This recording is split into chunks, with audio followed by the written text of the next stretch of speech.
오늘은 11월 18일 월요일 민수기 17장을 읽었습니다. 앞서 우리는 민수기 16장에서 고라와 다단과 아비람의 반역 사건을 통해서 하나님의 무서운 징계를 받게 된 것을 보았습니다. 자, 일단 그들의 반역 사건은 지진과 연병으로 일단락됩니다. 그런데 오늘 이어서 민수기 17장에 보면 하나님께서 특별히 아론의 쌍난 지팡이 기적을 허락을 하십니다. 자, 고라의 반역 이후로 하나님께서 아론의 쌍난 지팡이 사건을 허락하신 그 이유가 무엇일까요? 부모가 자식이 잘못했을 때 자식을 벌하고 부모의 마음이 편하지는 않은 것을 우리는 잘 알고 있습니다. 하나님께서도 마찬가지로 반역한 고라 자손에 대해서 매를 드시고 난 다음에 그 아픈 마음으로 백성들에게 분명히 하나님의 뜻을 보여주는 사건이 바로 오늘 아론의 쌍난 지팡이 사건입니다. 즉 하나님께서 선택하신 사람은 바로 아론이다. 아론을 통해서 제사장의 계열이 이어진다. 이걸 분명히 보여줌으로써 다른 지파나 또는 다른 지도자들이 하나님께서 허락하신 모세와 아론에게 주신 권위에 결코 대항하지 말아야 할 것을 분명히 보여주시는 것입니다. 자, 어떤 일이 있었을까요? 오늘 17장 1절에 보면 하나님께서는 모세에게 말씀하십니다. 2절에 보면 지팡이 하나씩을 각 가문대로 하나씩 취하라. 그래서 12개의 지팡이를 각 가문의 수대로 준비하라고 하십니다. 그리고 그 가운데에 그 조상의 이름을 각각 쓰라고 하는 것이죠. 그러면 누굴 쓸까요? 루벤, 시므온, 레위, 유다. 이렇게 지팡이를 취하고 그 조상의 이름을 쓰라고 하는 것입니다. 루벤, 시므온, 레위, 유다. 그 조상의 이름을 쓰는데 특별히 레위의 지팡이에는 레위라고 쓰지 말고 누구를 씁니까? 아론을 쓰라고 하는 것입니다. 레위의 이름 대신에 아론을 쓰라고 하는 것입니다. 자, 그러면 이 12개의 지팡이를 준비해서 하나님께서 무엇을 보여주시는 것입니까? 4절에 보면 12개의 지팡이를 회막 안에서 내가 너희와 만나는 곳인 증거계 앞에 두라고 하는 것입니다. 12개의 지팡이를 루벤, 시몬, 아론, 유다 해서 총 12개의 지팡이를 회막 안에 증거계 앞에 두라고 하는 것입니다. 5절에 내가 택한 자의 지팡이에는 싹이 나겠다. 자, 루벤부터 그리고 베냐민이죠. 12개의 지팡이 중에서 하나님께서 선택한 자의 지팡이에는 5절에 보면 싹이 날 것이다. 자, 그러면 이들이 그대로 순종을 했을 때 어떤 일이 일어날까요? 8절에 보면 이튿날 모세가 증거의 장막에 들어가 본즉 레위 집을 위하여 낸 아론의 지팡이입니다. 자, 12개의 지팡이 중에서 아론의 지팡이에 움이 돋고 순이 나고 꽃이 피어서 살구 열매가 열린 것입니다. 아몬드 열매입니다. 놀라운 일이 일어났습니다. 자, 하나님께서 이렇게 12개의 지팡이 중에서 유독 아론의 지팡이에서 순이 나고 꽃이 피고 살구 열매가 맺게 하신 이유는 무엇입니까? 10절에 그 의도가 분명히 나옵니다. 10절에 여호와께서 또 모세에게 이르시되 아론의 지팡이는 증거계 앞으로 도로 가져다가 거기 간직하라. 자, 아론의 지팡이를 증거계 앞에 두라고 하는 것입니다.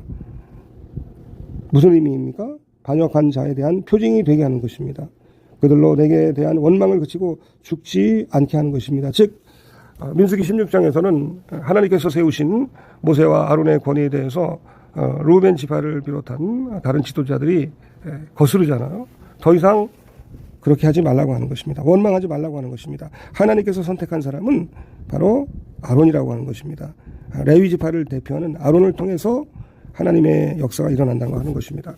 자, 그러면 여기서 고라 자손들이 반역을 일으켰는데 고라가 누구입니까? 사실 엄밀히 따지면 고라는 아론과 모세의 사촌이라고 할 수가 있죠. 자, 어떻게 됩니까? 고앗에게는 4명의 아들이 있었잖아요. 고앗의 아들들이 아므람과 이스할과 헤브론과 우시엘이거든요. 그런데 아므람의 두 아들이 모세와 아론입니다. 고앗 자손 중에서 이제 아론 계열만이 유독 제사장으로 세워지는 것입니다. 그러면 고핫의 둘째 아들이 이스할인데 이스할에게서 난 아들이 바로 고라예요. 그러니까 모세와 아론 그리고 고라는 서로 사촌지간입니다. 그러면 고라 입장에서 봤을 때에 아론은 누구예요? 큰아버지의 아들이에요. 그러니까 사촌이란 말이에요. 그러니까 우리 아버지하고 아론의 아버지는 형제이고 그들과 나는 사촌지간인데 그들이 나보다 뭐가 잘난 게 있는가? 당연히 시기하고 질투할 수 있는 것이죠. 어찌 보면 시기하고 질투하지 않는 것이 이상한 일입니다. 아론과 고라는 사촌지간이기 때문에 그렇다는 것입니다. 그래요. 하나님이 하신 일이라는 고백이 아니면 이 시기를 잠재울 수가 없는 것입니다. 하나님이 유독 나의 사촌인 아론을 제사장으로 그리고 대제사장으로 세우셨다. 나에게는 고핫 지파로서 성막의 기구들을 옮기는 일을 허락하셨다. 이 일이 작은 일이 아니다. 그러기에 나는 분수를 넘지 말아야 한다. 이걸 분명히 깨달았어야 하는데 그렇지 못하는 것입니다. 그래요. 우리 기독교에서 7개의 큰 죄악이 있습니다. 7대 대죄라고 하는데 교시, 분나, 탐탐정, 교만, 시기, 분노, 나태, 탐식, 탐욕, 종욕입니다. 교만, 시기. 자, 7번째의 큰 죄악이에요. 이걸 하나님의 은혜가 아니면 잠재울 수 없는 것입니다. 우리는 이렇게 다 죄인이라고 하는 것입니다. 시기하고 질투한 고라가 사실은 우리의 모습이거든요. 그래서 오늘 하나님께서는 유독 레위 지파를 대신하여 낸 아론의 지팡이에서 싹이 나게 함으로써 하나님이 선택한 자는 바로 아론이다. 이걸 분명히 보여준 것입니다. 이미 죽은 가지예요. 말라 비틀어진 그 지팡이에서 어떻게 싹이 나겠습니까? 어떻게 열매가 맺겠습니까? 그런데 하나님께서 선택하신 자는 아론이라는 것을 12지파 중에서 레위 지파 중에서 아론을 제사장으로 세우셨다는 것을 분명히 보여주시고, 또한 두 번째 이 기적의 의미는 뭐냐면 생명을 보여주시는 것이죠. 이미 죽은 지팡이 나무입니다.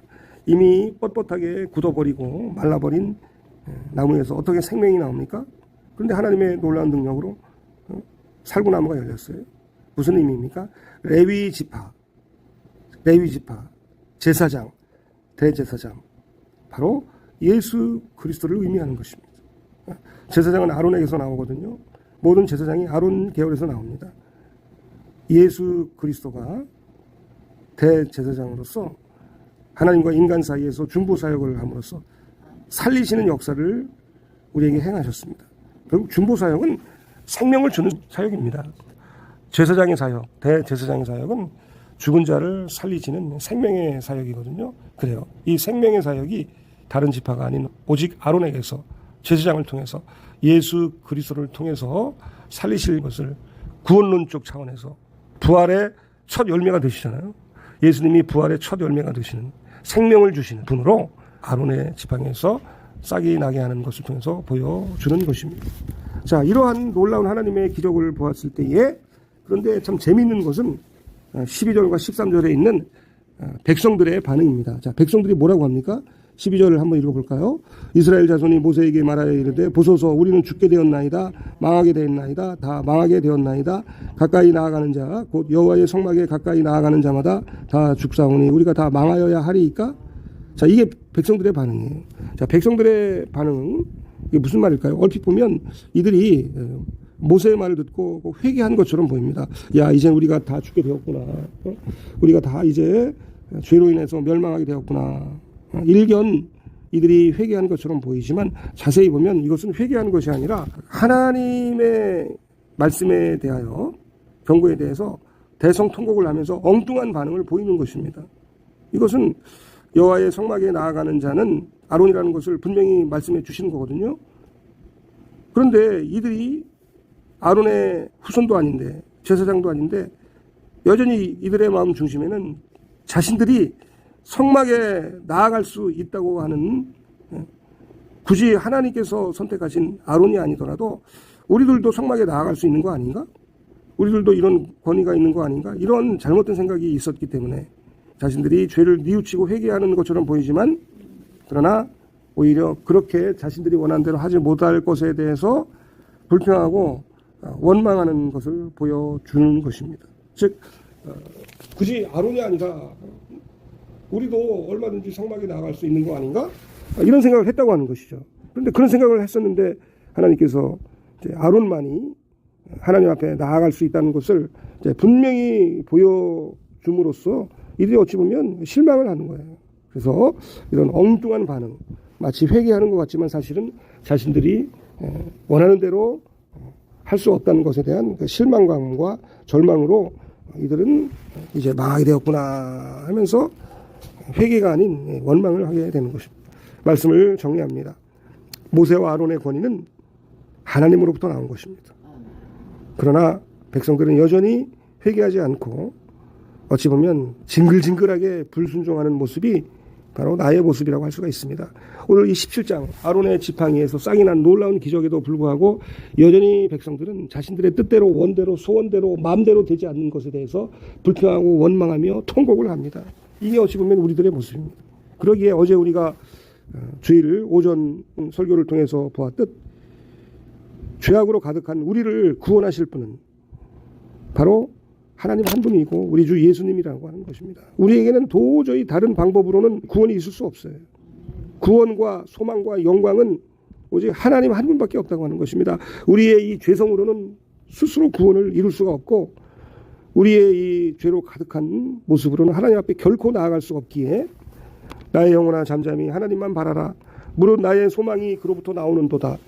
오직 그만이 나의 반석이시오 나의 구원이시오 나의 요새이시니 내가 흔들리지 아니하리로다. 나의 구원과 영광이 하나님께 있으며 내 힘의 반석과 피난처도 하나님께 있도다. 하나님이 한두 번 하신 말씀을 내가 들었나니 권능은 구원은 은혜는 소망은 하나님께 속하였다. 그래요 여러분. 아론의 쌍난 지팡이 사건을 통해서도 하나님께서 분명한 하나님의 뜻과 섭리를 보여주셨음에도 불구하고 회개하지 못하고 원망하며 대성통곡하는 모습이 바로 우리들의 모습이라면 주여 주님이 우리를 불쌍히 여겨주셔야 하고 주님이 우리를 살려주셔야 하고 아론의 후예로서 대제사장 되신 주 예수 그리스도께서 나를 건져주셔야 합니다. 죄와 사망에서 불순종에서 시기에서 모든 흑암에서 어둠에서 건지실 분은 아론의 계열에서 오신 예수 그리스도 외에는 생명의 주님 외에는 우리에게 소망이 없습니다. 그 예수님을 오늘도 바라보고 의지하며 주 예수의 은혜 가운데 행하는 복된 하루가 되시기를 우리 주님의 이름으로 축원을 드립니다. 살아계신 하나님, 하나님께서 선택하신 하나님의 아들 주 예수 그리스도 외에는 우리에게는 구원자가 없고 우리에게는 소망이 없음을 고백합니다. 생명을 주시는 주님, 생명의 주 되신 주 예수 그리스도께서 오늘도 우리를 붙들어 주시고 은혜 가운데에 주님과 동행하는, 그래서 가는 곳마다 살아계신 하나님의 복을, 생명을 전하는 복된 삶이 될 수 있도록 우리의 입술과 우리의 생각을 주장하여 주시고 특별히 이명규 사모님을 긍휼히 여겨 주시고 우리 가족들, 온 성도들 가운데 하나님의 은혜가 가득하도록 역사하여 주시옵소서. 우리 구주 예수님 거룩하신 이름으로 기도하옵나이다. 아멘.